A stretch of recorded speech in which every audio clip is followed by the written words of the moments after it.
We start our second lecture with what is the difference between translational motion and rotational motion.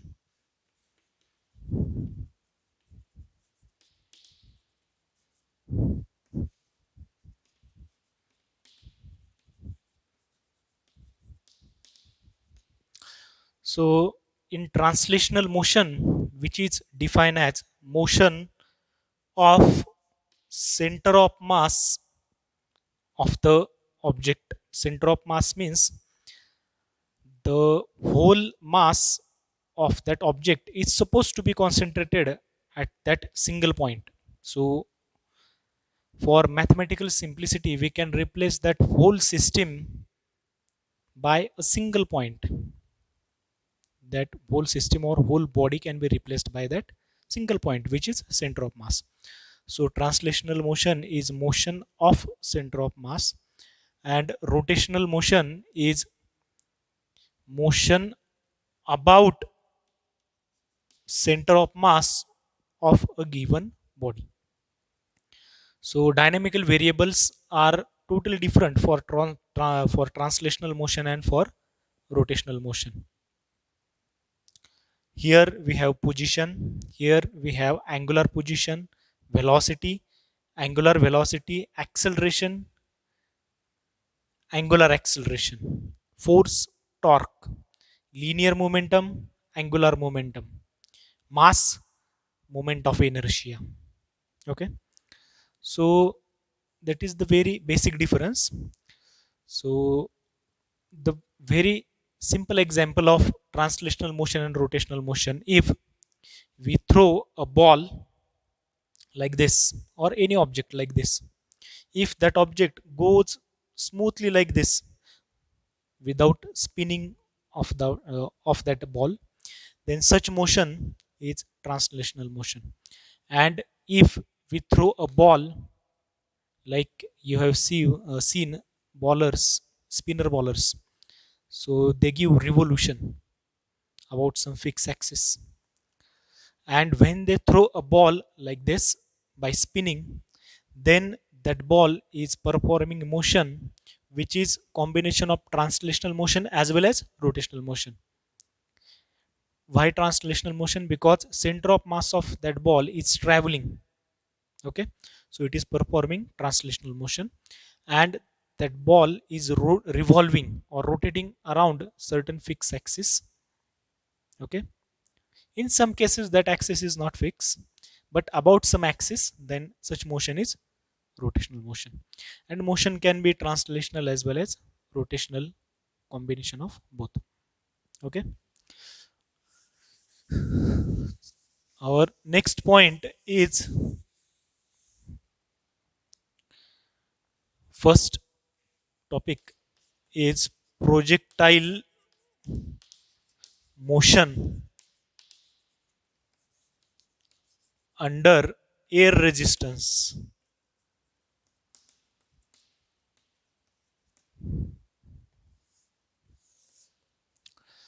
First of all, we are going to study what is mean by projectile.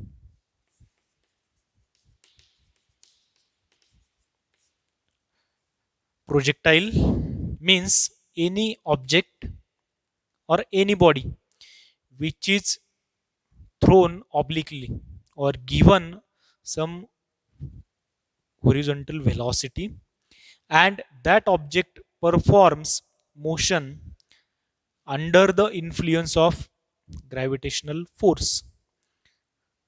Such object is known as projectile. Okay, and projectile motion means motion of that projectile is nothing but projectile motion. Examples of projectile motion are, very simple example, if you take this chalk and throw like this, okay, then it will go like this. So this is projectile motion. Second, instead of chalk, we if we take duster, projectile motion. If you take ball thrown like this, projectile motion. If you take stone, projectile motion. If you fire bullet Okay, suppose you have a gun and you are firing bullet, then motion of that bullet is also under influence of gravitational force. That is again projectile motion. Motion of missile. Okay, so if you launch missile from here and goes like this, so that motion is again projectile motion. Or if you take bow and arrow and you take arrow and shoot, then motion of that arrow is also projectile motion. In sports there are variety of games, okay, in which we can see projectile motion. Now here we are going to study projectile motion under air resistance. Okay, so first of all we must recall what will be the projectile motion in absence of air resistance. Okay, why we are doing this? Because when we see in absence of air resistance, then we can add certain effects which are introduced by air resistance. So for in absence of air resistance, we know that suppose we take a projectile whose mass is m, okay, thrown with vertical velocity u. Now this is not vertical velocity, it has both the components, vertical components and horizontal component, projected with angle theta as shown in figure. So we know that projectile motion is a planar motion. It means that we need only two axes, x and y. Suppose you throw projectile like this, then projectile will go in a plane of this. If you throw projectile like this, then it will follow plane like this.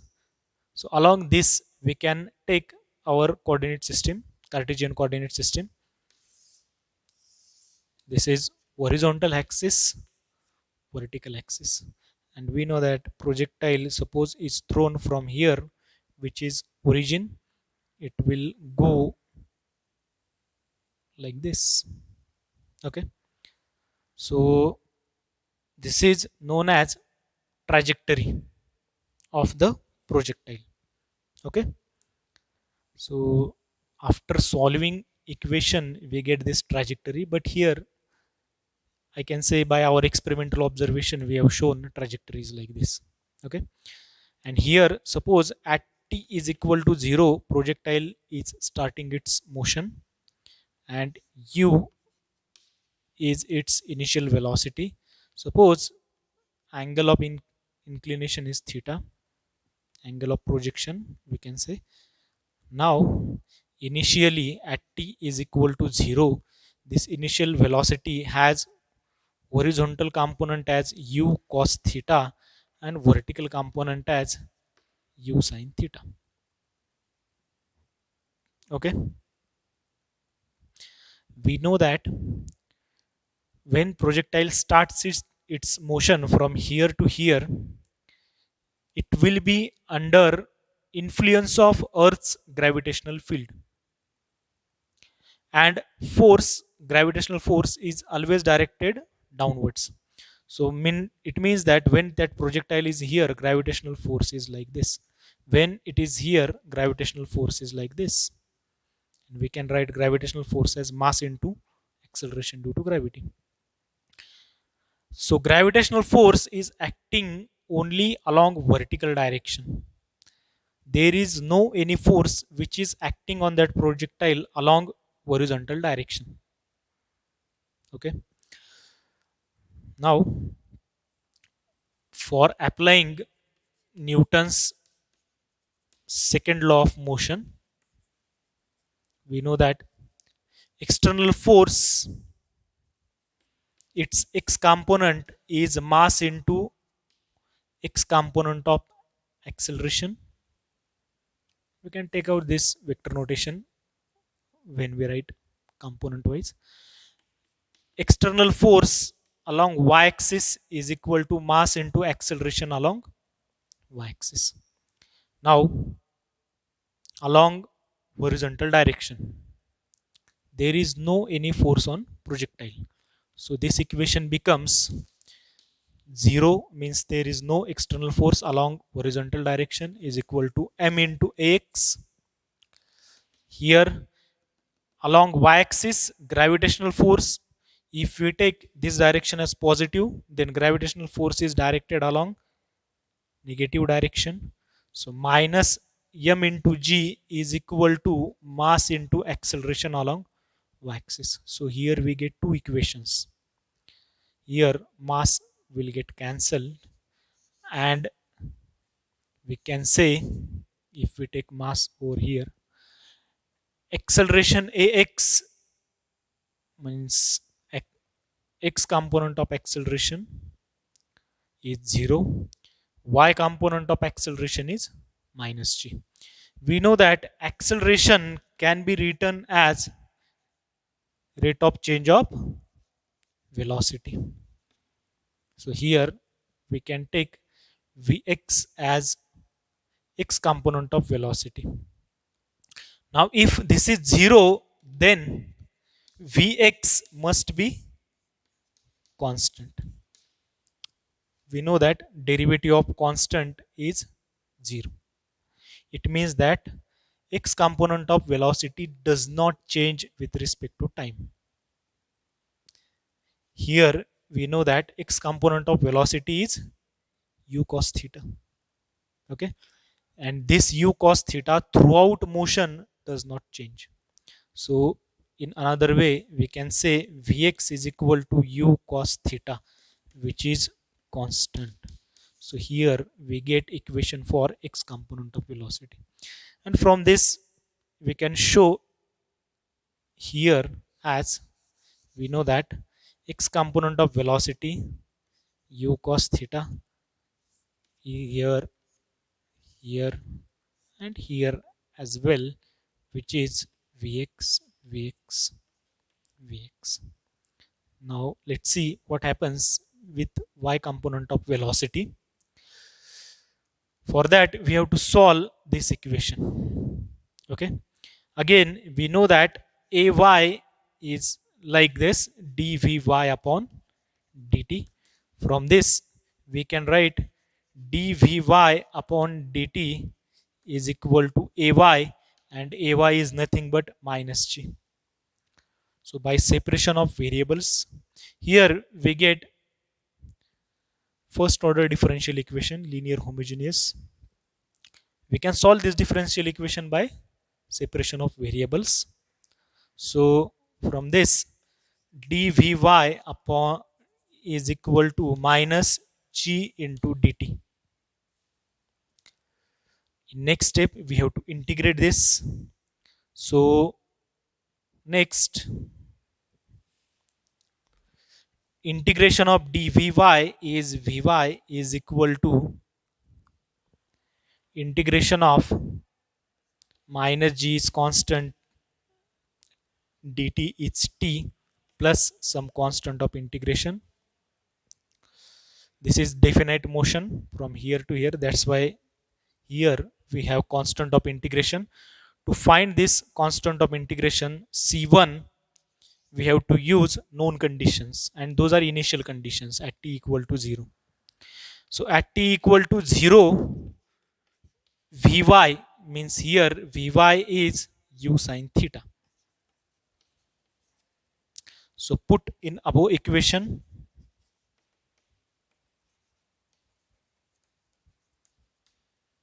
what we get? Okay, we get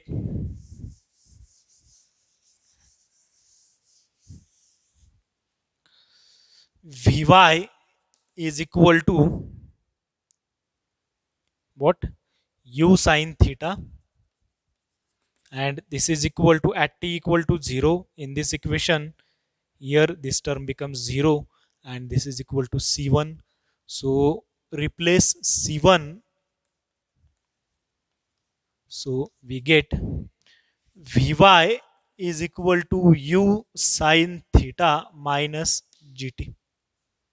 So this is our next equation, which tells us about what will happen to the y component of velocity with respect to time. Okay, so for showing this here, we know that as time increases, this y component due to this factor goes on decreasing. Okay, this factor goes on increasing. This is a constant factor, so it will go on decreasing. So it means that here this vector is whose direction is same vertical, but magnitude is reducing. Now at this point both the factors are same, so Vy is 0. So we know that velocity can be found by taking tangents to this curve. Okay, so at maximum height tangent is only horizontal line, so that's why vertical component becomes 0.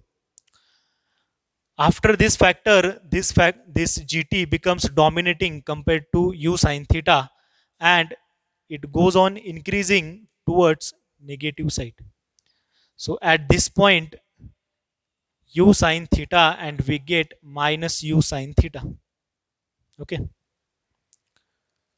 now next, to find out equation for trajectory. Okay, trajectory means path followed by that projectile. For trajectory we have to use equations like Vx is nothing but dx by dt. Vx is time derivative of its x position. Vy is time derivative of its y position. So by taking Vx as from this equation, Vx is nothing but, I rough out equation 1, which was u sine theta, and this is dx by dt. Again, to find out equation for x, means instantaneous x position of that projectile, so that can be found by dx is equal to u sine theta dt. Integrating this equation we get x is equal to u sine theta into t. This is the instantaneous exposition. So again here integration of dx is x, u sine theta is constant, integration of dt is t. Again here we get some constant of integration c2, but at t is equal to 0 the particle is over here, which means that x is equal to 0. That's why this constant factor becomes 0. Okay, similarly we have to find out instantaneous y position of that projectile. Again using equation which is Vy is dy upon dt. Again dy is equal to Vy into dt. Put Vy from equation 2, we get u sine theta dt minus gt into dt. Again to find instantaneous y position we have to integrate this equation. So integration of dy is y. Again u sine theta is constant, and integration of dt is t, minus g is constant, integration of t dt is t square by 2. So we can get again constant of integration, which is also 0. Why? At t equal to 0 particle is at origin, which means that this factor is 0, this factor is 0. It gives constant is 0. So equation 3 and 4 are instantaneous x and y position of that projectile. Okay, these are the very important equations for projectile motion. Now if we want to find out equation for a trajectory means path followed by that projectile, which is nothing but equation of x and y. Okay, so we must get equation for this parabolic path.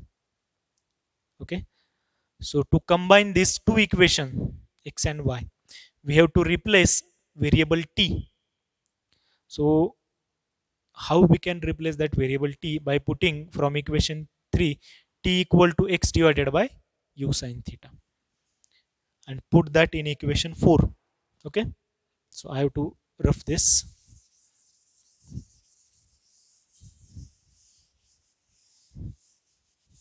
So here from equation 3, put t is equal to x divided by u sine theta. In equation 4 we get y is equal to u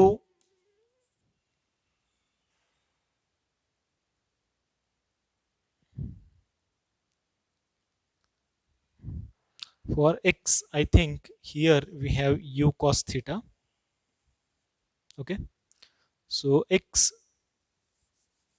divided by cos theta. Check that from equation 1 there is u cos theta. Okay, so this u cos theta term, horizontal setting. Now next, y is equal to u sine theta, and t can be replaced as x divided by u cos theta minus 1 half g into t square, which is x square divided by u square cos square theta. So y is equal to minus 1 half g divided by u square cos square theta into x square.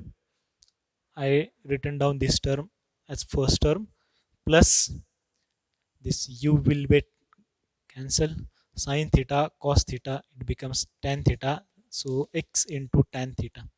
So this is equation like minus ax square plus bx, where a is this factor which is constant, g is constant, u initial velocity is constant, theta is constant, tan theta is b. So if you plot this type of equation which is polynomial, you will get graph like this. That's why we say that projectile follows parabolic path. Okay, then for finding equation for maximum height attained by that projectile, time of flight means time required to for projectile to go from here to here, range of projectile means the distance between these 2 points. Okay, so that can be found by using this instantaneous position, x position and y position equations. Okay, so that we will see in next video. So up until now, here we stop. Thank you.